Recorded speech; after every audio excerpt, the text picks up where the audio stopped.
mean, I'm much better. I'm better looking. He's ugly. He's got stupid takes. He's a stupid guy. He's not very bright. I'm much smarter than Green Bean. I'm stronger than that man. I am more virile. Is that what they call it? Virile. I'm more virile than that man. That man is weak. That man is tired. He's old. He walks around with a cane. He scratches his behind when no one's looking. Okay? I, however, am bright and smart and witty, and my hands are clean. I don't scratch my behind like Green Bean does. That's disgusting. See, so what you want to do is you want to watch me, not Green Bean. Forget Green Bean. Green Bean is the name of a vegetable, not a Jet fan. I'm better than that man. I'm stronger than that man. I'm more powerful. I'm more powerful than Green Bean. But anyway, what I'm really here to talk about is big day today. We had Aaron Glenn come in for a second interview. And I think the most telling thing about today that they're going to hire Aaron Glenn is that they didn't set up any second interviews with anyone else. So it's very obvious that this is not rumors or speculation. If they were still deciding, they would be scheduled interviews with other people. Instead, they were telling other coaches that they've narrowed their search. There were people on Twitter freaking out that we didn't sign Aaron Glenn and we let him leave the building. It's the dumbest take I've ever heard. This is for 4 years. I've been listening to the stupidity of people on Twitter saying you don't let him leave the building. It's the dumbest thing I've ever heard in my life. The guy was in his second interview.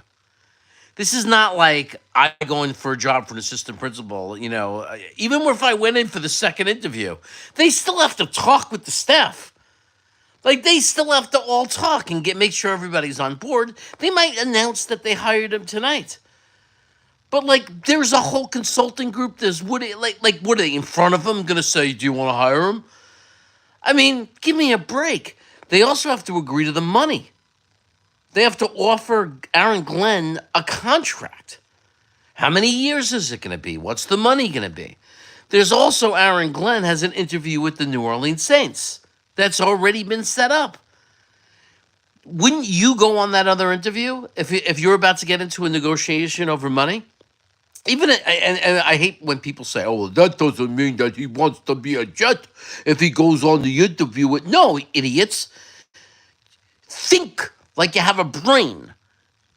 If somebody wanted to offer you money, if you were going to negotiate a contract, and you know that if another team wants you too, that's going to give you leverage to get a better offer. This is the business. I hate it when people say, well, if he wanted to be a Jet, he wouldn't care about money. Shut up. You care about money. You don't take a job that pays you less. If you want to be with the company, you really like the company, you want to be with the company. You used to work there as a menial worker, but now you're a manager. So you go to that company and you interview as a second, let's say a director, and another company wants to interview as director. You want to go to the company you used to work for, let's say. But what if, first of all, what if they offer you $100,000 a year, but the other company, the one that you might not prefer as much, but that other company offers you $130,000, and it's 6 years guaranteed. You might decide, you know what? I'd rather be a Jet, but I'm going to use this and try to get more money. It's a business. It's a business. As a matter of fact, I don't want him if he's stupid enough that he's not going to go on that interview and he just signed the first deal with the Jets and said, "Well, I want to be a Jet." I wouldn't respect him. I respect the fact that he's going to go on the other interview and try to get the best deal he can. That's what a freaking smart, educated person does. You raise your value. That's what any person with a brain would do. You want to get off to a start where Aaron Glenn just signs the contract and stupidly says, "Well, I don't care if New Orleans was going to pay me twice as much." No, that's stupid. You want a guy who makes smart decisions. The smart decision for Aaron Glenn is to go on the New Orleans interview and create demand. He might in the bottom of his heart know he's going to come to the Jets. He might say, if the Jets offer me 5 and New Orleans offers me 7, I'm going to the Jets. And that's fine if that's his decision, because you're allowed to be happy and follow your heart. But you got to go get your offer, because you got to try to leverage the Jets and get them to pay you more. It's a business. None of you would do it. I don't care if you love the team. You're going to try to get as much money as you can. And if you're not, you're stupid. Why wouldn't you try to get more money?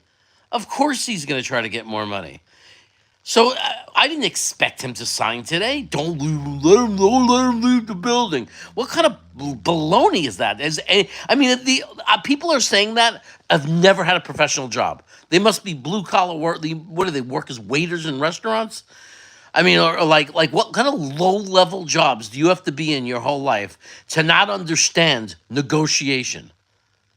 And to think he's just going to come in and sign a contract when there's another company that might pay him. I mean, come on, people. You gotta be, you gotta be reasonable. I want Aaron Glenn. If he's the coach, I want him to show he's a smart guy.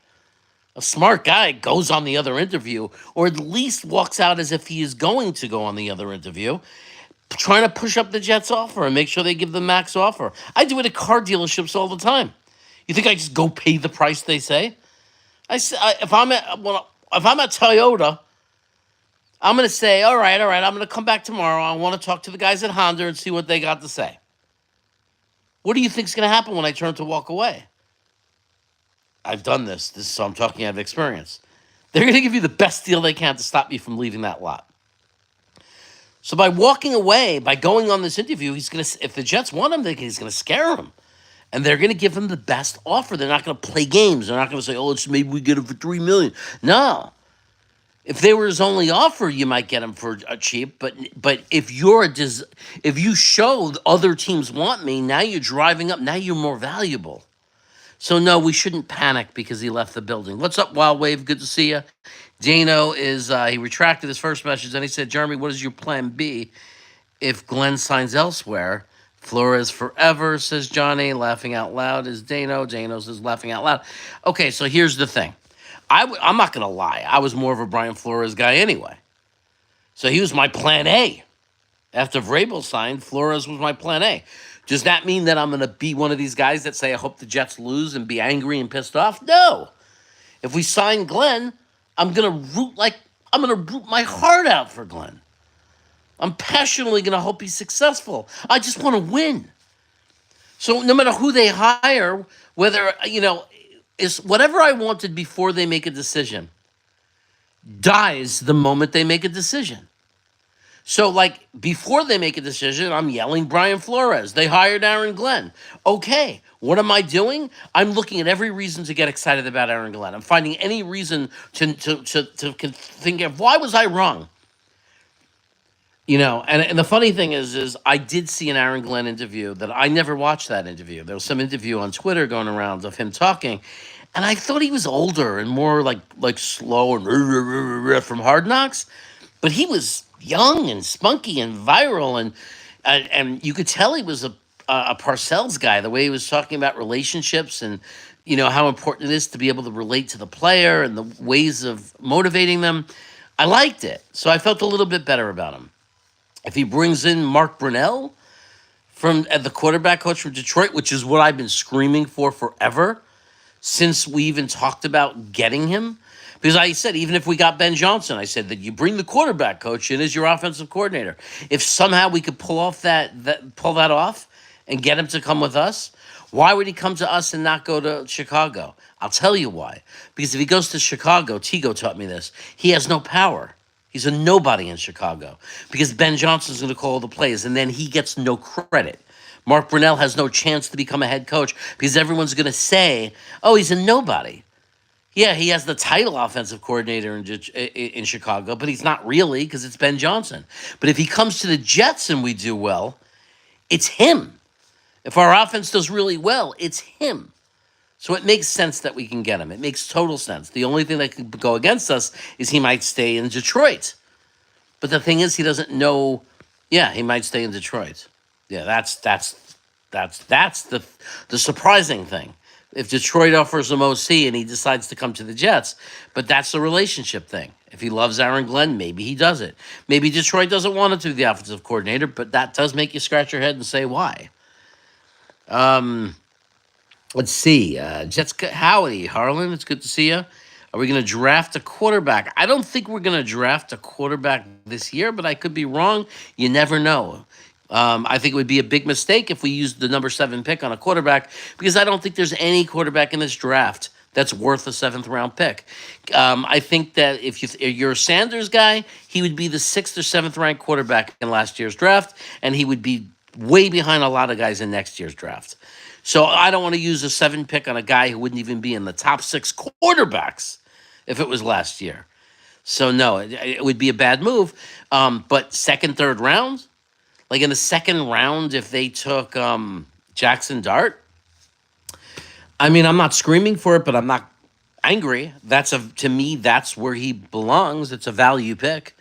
I think Jackson Dart, it justifies a second round pick. So would I be upset? I think it's a mistake. I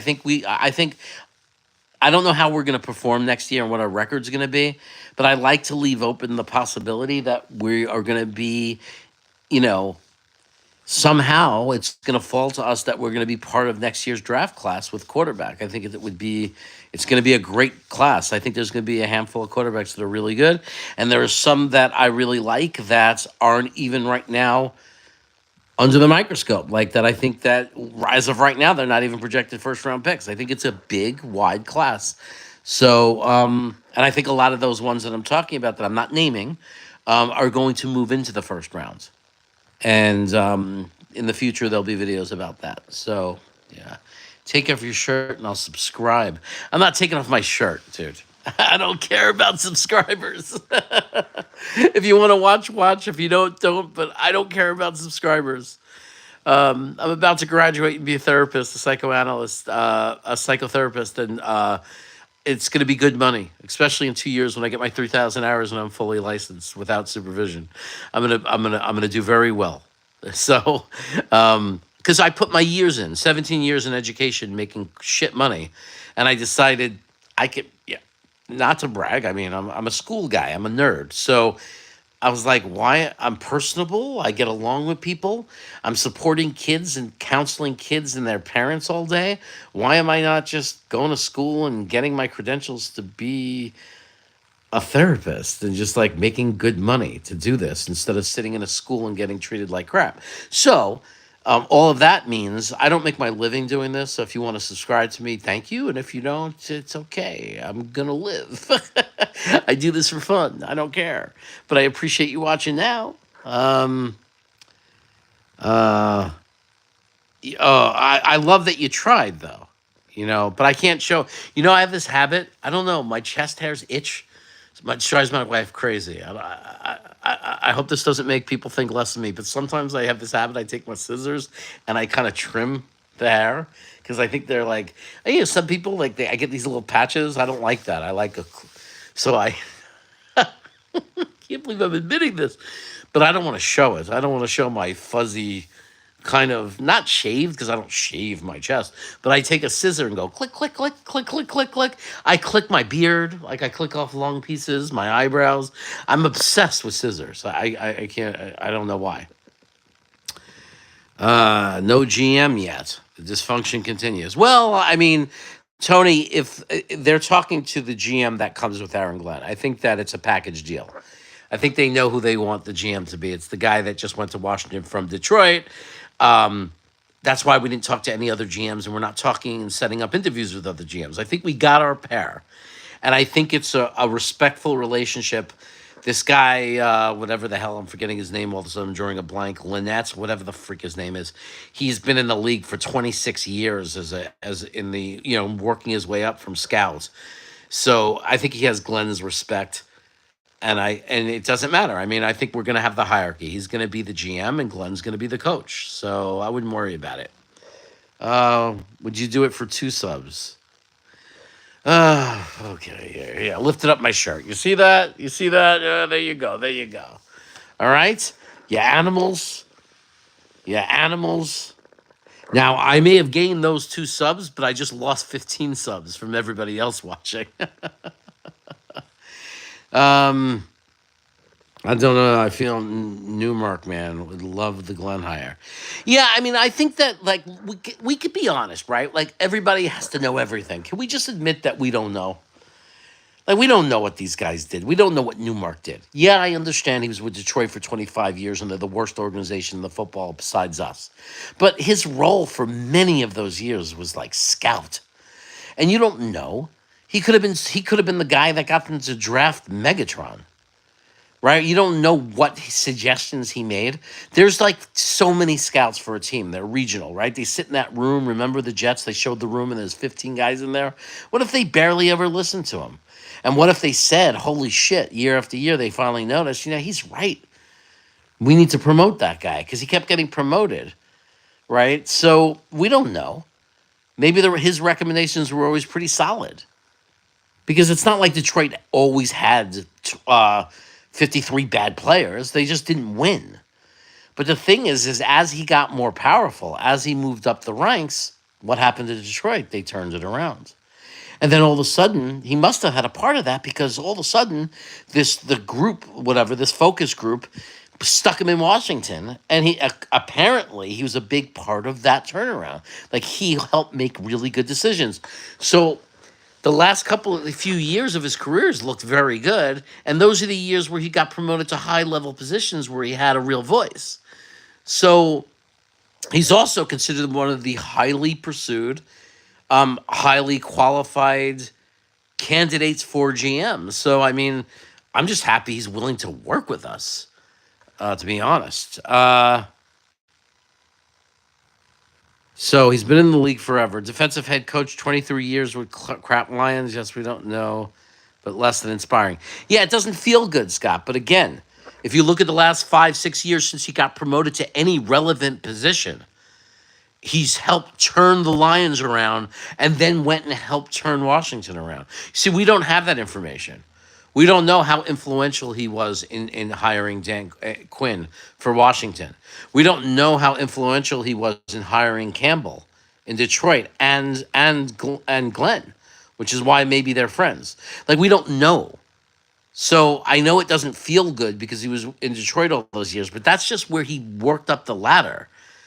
Like, and working up the ladder means maybe the good players they had, the few that they had, were his suggestions. Maybe there's a reason he worked his way up. So, and I'm not saying he's great and automatically saying he's great. I'm just saying we don't know. So I just don't think what we should judge too hard. I think we should just root. I think if we hire him, we should just root for him and hope he's good and judge him. Like, let's wait to the draft. Let's see how we do in the draft. What if you love him? What if he takes great players that you like? Then you're not gonna. Then you're gonna think, oh, he's good. So let's just see. Valid point with Joe Douglas. The majority of us felt so confident about right. We felt confident, and then he couldn't do it without the other guys. So I don't know. I don't know. We don't know. We don't know. We don't know what he did in all those years. Scouts, director, scout. We don't know what he did. We don't know. We don't know if he ever had a choice in that coach. Maybe he was the guy that really pushed for Campbell. We don't know. Maybe he was the one that pushed for the trade. And that got Goff because he knew we needed other picks, and maybe those other picks helped build Detroit. And I know that Stafford won a Super Bowl, and they didn't, but they weren't going to win the Super Bowl with Stafford because then they wouldn't have had the picks, and they were never able to give him enough team. Some trades were a win-win. It was a win for the Rams the second they won the Super Bowl because you never take away a ring. We all know who precious that is because we haven't had one, most of us, in our lifetime. But also, it doesn't mean it was a loss for Detroit because Detroit wasn't going to win with Stafford. But they got a bunch of picks. And they saved some money a little bit for a bit there. And they were able to build around Goff. So, we don't know his say in those decisions. He may have had a big role in these things. So we're going to find out. We're going to find out. I wonder where Glenn leans on when it comes to keeping A-Rod. That's a good question.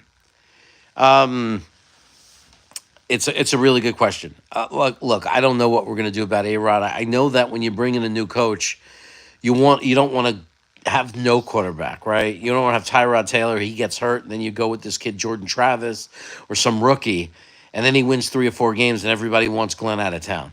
I know that that's not desirable, but maybe if you have Aaron Rodgers and Tyrod Taylor, and if Aaron Rodgers plays the whole season, or Tyrod or gets hurt and Tyrod Taylor plays, and you go with two veterans, maybe if we fire up this defense, replace, get a couple of safeties, solidify the interior of our defensive line and get this defense back on track a little bit. We do have some weapons on our offense. I'm not crazy about Aaron Rodgers, but at the same time, I mean, he did put up the third best season in our history. So maybe with good coaching and smarter coaching and a kicker who could actually kick, maybe we actually sneak in 9, 10 wins. Maybe we sneak in a wild card spot. And even if we lose that first game in the playoffs, man, just to get that monkey off our back, and then we draft a real quarterback, or I don't know, we're gonna figure it out, right? There's also a possibility that this GM brings in this guy Herndon Hooker. I'm not saying he's gonna be good, but I'm saying we don't know. So I mean, we don't know. We can't predict the future completely, so we just don't know. So we'll just have to see what happens. Do you want Aaron Rodgers back? I don't know if I want Aaron Rodgers back. There's part of me that just wants to clean the slate. I don't want to pay any money in 26. I just want to end it, right? Just take the $49 million cap hit. But at the same time, how do you do that to a new coach? Like right off the bat, we're going to say, you're going to come here and we're just going to suck for a year. We're just going to give you shit. We're going to take a $49 cap hit for cutting Rodgers. We're going to give you Tyrod Taylor, and we're going to have no money for free agents. And we're just going to draft some players and probably not enough to fill all the holes we have. I just don't know. Especially because Devontae, man, if he doesn't come back, we take like a $9 million cap hit on him. So it's going to be like 60 million right there for those two players in cap hit. There's some other guys. You want to cut Alan Lazar? That's going to be $6 million hit on the dead cap. So I mean, we're getting up to $70 million of dead cap. That means we got no money. We can't sign anybody. We got nothing. So I mean, and you want to extend our guys, that's not such a big deal because you could extend them and the contract could be, pushed forward. So like, you could extend and restructure, and extend guys like Brees Hall, Garrett Wilson, Sauce Gardner without it necessarily being a hit on next year. So you can then start 26 with, there'll be some cap hit but they'll all be players that are good and contributing. So I don't know, man. It's complicated. It's not so easy to decide on Rodgers. He's definitely the best option. There's no better quarterback. If you're about, I really want to make the playoffs next year and I want to have the best possible team, and I don't care about cap or the future cap, Rodgers gives you that best chance. But if you're saying, we're not going to win a Super Bowl anyway, and I really want to build for the long term, so I'd like to clear as much cap space in 26 and 27 as possible. Let's take the whole hit on Devontae, on Rodgers. Let's just clean it up, clean slate in 26. That's fine, but now you're going to have this new coach have to endure ignorant fans who are just going to be completely unfair and blame him for the fact that he's going to have a horrible roster or an incomplete roster. There's still going to be some good players on that roster, but man, it's going to have some holes because we're not going to be able to fill it all in the draft. You're going to start third, fourth, fifth round picks and automatically assume they're all going to be good. Like we're just not going to be able to fill all the holes. So everybody, everyone's just going to have to understand it's going to be ugly. There's a good chance we're going to win 5-6 games. And you're just going to have to judge Glenn by the culture and the way we play every game. And you're going to have to just know that. Now, if we win 9-10 games in that scenario with Tyrod Taylor as our quarterback, then that means we hired an amazing coach who got much more out of his players than we expected. So that would be a good sign. But man, he's a rookie head coach and you're going to give him shit and expect something other than shit? I better not hear fire Glenn after 1 year if that's the case. Like, everybody better be patient and give him his second year to show improvement. And we got to get him a quarterback. Man, I'm tired of judging coaches if they don't have a quarterback. Like, we have to get a quarterback. I mean, if there's an argument for keeping Rodgers, it could be it gives you an idea of what we have with Aaron Glenn. Let's see what he can do with a quarterback who throws for 3,500 yards, about 25 touchdowns, and 10 interceptions. Like, with, like on average, middle of the league quarterback. Let's see what he does with that. Right? I mean, at least it lets you know what you have in a coach. Like, do we have a better coach? Is he going to do better than Albrecht did?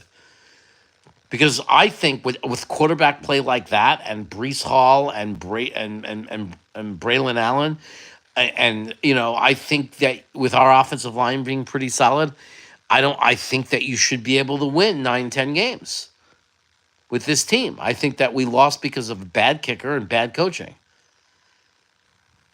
So I do think that if the one argument to keep Rodgers is you get a better evaluation of who Aaron Glenn is, and you get him off to some kind of start in his career as a coach. So I don't know, man. I could argue both sides for hours. Bro, just eat the cap unless you want to eat 63 million keeping him. Yeah, I get it, man. I get it, Wildlife. I get it. Joe Jokes had to clean out the cap his first 2 years, let the new regime clean the cap and build the team. I'm fine with that, Wildlife, but I hope everybody is willing to be patient, is all I'm saying. Yeah, I know, Jay, that you're worried about Aaron Glenn's performance against the Commanders, but that's one game, and that's with a decimated defense. I mean, the guy sucked everything he could out of that defense. I mean, he stopped the Vikings. I mean, that defense was decimated with injuries all year. So, I mean, I'm gonna try to be fair. Now, to be fair above that, he was a one-hit wonder, Glenn, right? I mean, based on points allowed, because the few years before that, he didn't do so good. And I hate when people say, well, he didn't have talent, Jeremy. Bullshit. He didn't get all his talent last year, this season. Like, they built that team up. So but I don't know if Aaron Glenn is if his head coaching results are going to be based on his ability as a defensive coordinator anyway. It's two different jobs. So he might be more of a CEO, Bill Parcells coach, where he's just going to need good coordinators. And what he's going to be is more of a leader, more of a game manager and a leader, and get his guys ready to play and get the most out of his players. Like, he might be that kind of head coach. There are head coaches that aren't great coordinators. I mean, so it exists. It's a different job. It really is. It really is a different job. It's true that it is. That's why it's such an imperfect science. Why do people hire and fail at head coach so often? Because the only people they hire are coordinators, which is a different freaking job. So it's possible that and I'm not saying he's going to, but I'm saying it's possible that Aaron Glenn's going to come in and do a great job, regardless of what you think of him as a coordinator, because he might be the kind of guy that his players will lay down and die for. Right. And if he brings in Mark Brunell as the offensive coordinator, and if he brings in, I'm forgetting the guy's name as defensive coordinator, Wilkes, and these guys are solid, experienced guys that do a good job, then all he has to focus on is getting the most out of his players. Time management, clock management, discipline, accountability. Right. I mean, these are the things that we can improve upon that we didn't have for the last 4 years. We haven't had those things. We've had lots of mistakes, the most penalized team, no accountability, right? I love the term country club. It's been a freaking country club. The locker room's a mess. They've had those guys, our prior staff had no control of these players. Michael Carter, the running back, running his mouth, Elijah Moore. I mean, these guys have been a problem. These young guys, and nobody holding them accountable. These guys need to be put in their place.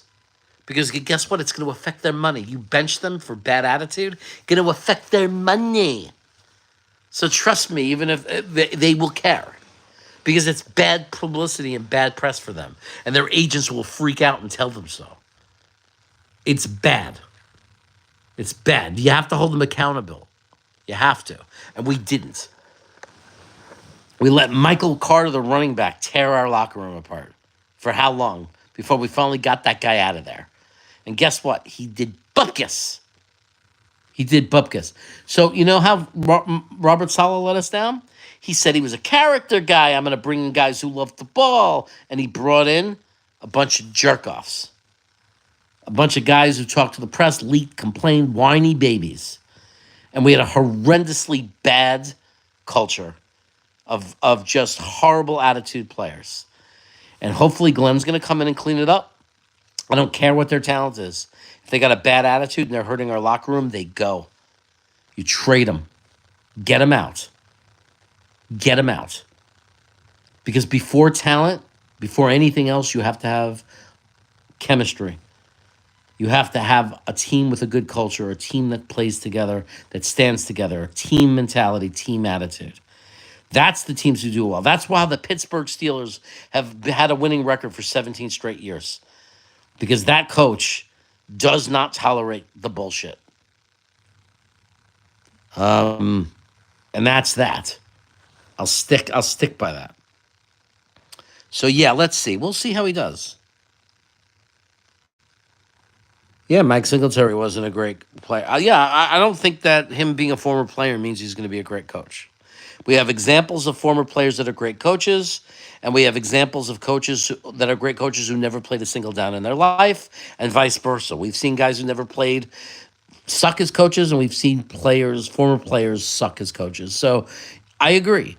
It's a different job. That's why. It's a different job. Head coach is a different job. And I think most teams hire poorly. And they don't look at what they're not good judges of what's going to make a good coach. And I'm not saying I know, but apparently most of the NFL hasn't figured it out either. And maybe part of it is there's only about 10 guys that can do the job really well. Because once you get over 10, now you're playing with each other and competing against each other. So only a certain handful rise to the crop, to the top. So that's just the way it might be. Hey, the ugliest guy alive, GreenBean, is live now. So I'm going to get off so you guys can go watch him and go check out GreenBean. But I just wanted to come in and chat for a little bit of while. So go check out that ugly, dumb man and see what he has to say.